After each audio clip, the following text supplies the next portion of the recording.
بسم اللہ الرحمن الرحیم۔ السلام علیکم۔ آپ دیکھ رہے ہیں میرا یوٹیوب چینل۔ اب تک آپ نے میرے چینل کو سبسکرائب نہیں کیا تو اس کو سبسکرائب کر دیں، بیل آئیکن کو پریس کر دیں تاکہ میری آنے والی ہر نئی ویڈیو آپ کو سب سے پہلے موصول ہو سکے۔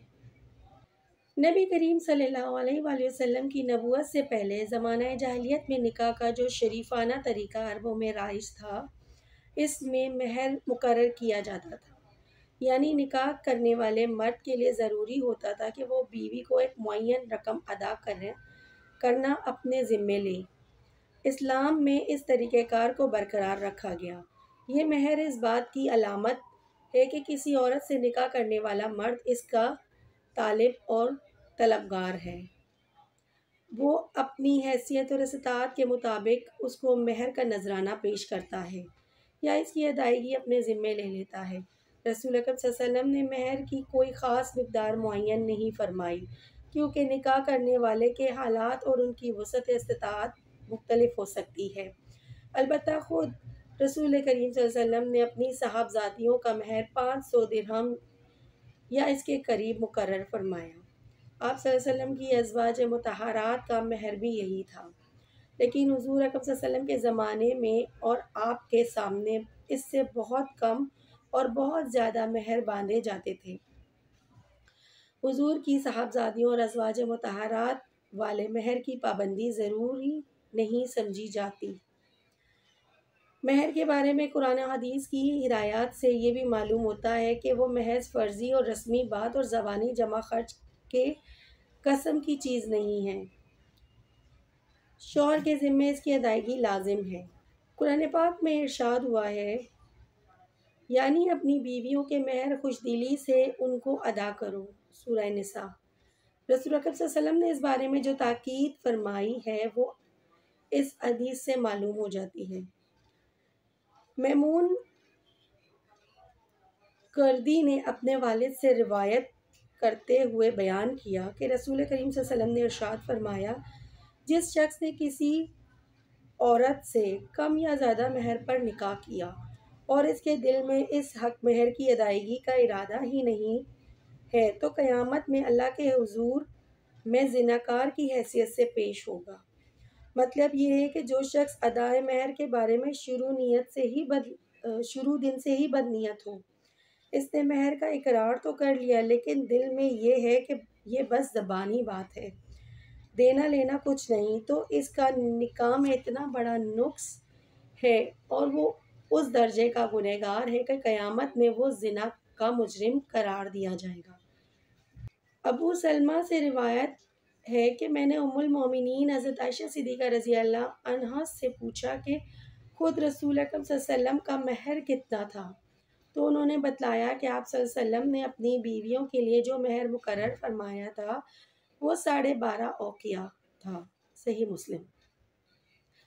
ایک اوقیہ 40 درہم کے برابر ہوتا تھا، اس حساب سے 12.5 اوقیہ کے پورے 500 درہم ہوتے تھے۔ یہ حساب اور تشریح خود حضرت عائشہ صدیقہ رضی اللہ عنہا سے مروی ہے۔ یہاں یہ بات بھی قابل لحاظ ہے کہ اس زمانے میں 500 درہم کی رقم اچھی خاصی ہوتی تھی، اس سے کم و بیش 40-50 بکریاں خریدی جا سکتی تھی۔ ام حبیبہ رضی اللہ عنہا سے روایت ہے، انہوں نے بیان کیا کہ وہ عبید اللہ بن جہش کے نکاح میں تھیں اور اپنے شوہر کے ساتھ انہوں نے مکہ سے ملک حبشہ کو ہجرت کی تھی اور وہیں حبشہ میں ان کے شوہر عبید اللہ بن جہش کا انتقال ہو گیا تھا، تو حبشہ کے بادشاہ نجاشی نے ان کا نکاح رسول اکرم صلی اللہ علیہ وسلم سے کر دیا اور حضور کی طرف سے 4000 درہم مہر باندھ کر خود ہی ان کو ادا کر دیا۔ شرجیل بن حسنہ صحابی کے ساتھ ان کو حضور کے پاس بھیج دیا گیا۔ سنن ابی داؤد، سنن نسائی۔ یہ ام حبیبہ ابو سفیان کی بیٹی تھی جو فتح مکہ تک کفار مکہ کے لیڈر اور حضور کے سخت ترین دشمن رہے۔ پھر ہجرت کے 8ویں سال فتح مکہ کے موقع پر ان کو اسلام قبول کی توفیق ہوئی، لیکن ان کی بیٹی بہت پہلے دعوت اسلام کے ابتدائی دور میں ہی اسلام قبول کر چکی تھی۔ ان کے شوہر عبید اللہ بن جہش نے اسلام قبول کر لیا تھا۔ پھر جب مکہ میں اسلام قبول کرنے والوں کو حد سے زیادہ ستایا گیا تو وہ حضور کی اجازت اور ایما پر بہت سے دوسرے مسلمانوں کے ساتھ حبیبہ اور ان کے شوہر نے بھی ہجرت کر لی۔ پھر اللہ کی شان کچھ مدت کے بعد شوہر عبید اللہ بن جہش نے اسلام چھوڑ کر نصرانی مذہب اختیار کر لیا، جو اہل حبشہ کا مذہب تھا، اور شراب وغیرہ کثرت سے پینے لگے۔ پھر اسی حالت میں ان کا انتقال ہو گیا، لیکن حبیبہ نے استقامت کے ساتھ برابر اسلام پر خود کو قائم رکھا۔ رسول اکرم صلی اللہ علیہ وسلم کو جب عبید اللہ بن جہش کے انتقال کی اطلاع ہوئی تو آپ صلی اللہ علیہ وسلم نے حبیبہ کی قدردانی اور دلداری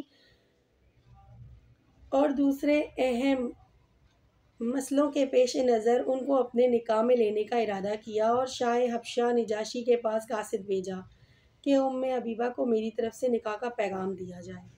نجاشی نے ابراہہ نامی اپنی باندی کے ذریعے حبیبہ کو پیغام دیا۔ انہوں نے بہت ہی مسرت سے اسے منظور کر لیا اور مہاجر مسلمانوں میں سے اپنے ایک قریبی عزیز خالد بن سعید بن العاصی کو اپنا وکیل بنا دیا۔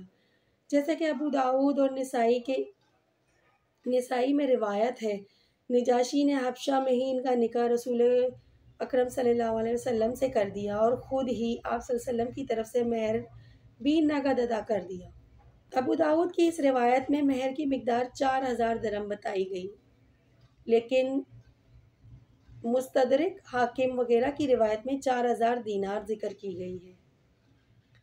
بہرحال ازواج مطہرات میں سے حضرت حبیبہ رضی اللہ عنہا کا مہر دوسری امہات المومنین کی بنسبت بہت زیادہ تھا، لیکن یہ حضور نے نہیں بلکہ نجاشی کے بادشاہ نے کیا تھا، جو اس کی شان اور حیثیت کے لائق تھا۔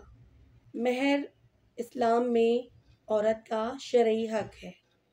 ایک عورت یا لڑکی جس کا نکاح کسی شخص سے کیا جائے تو اس شخص پر لازم ہے کہ وہ اسے اپنی زوجیت میں قبول کرتے ہوئے فوری طور پر اس کا حق مہر اسے ادا کرے۔ یہی اسلام کی روح سے ہمیں تعلیمات دی گئی ہیں۔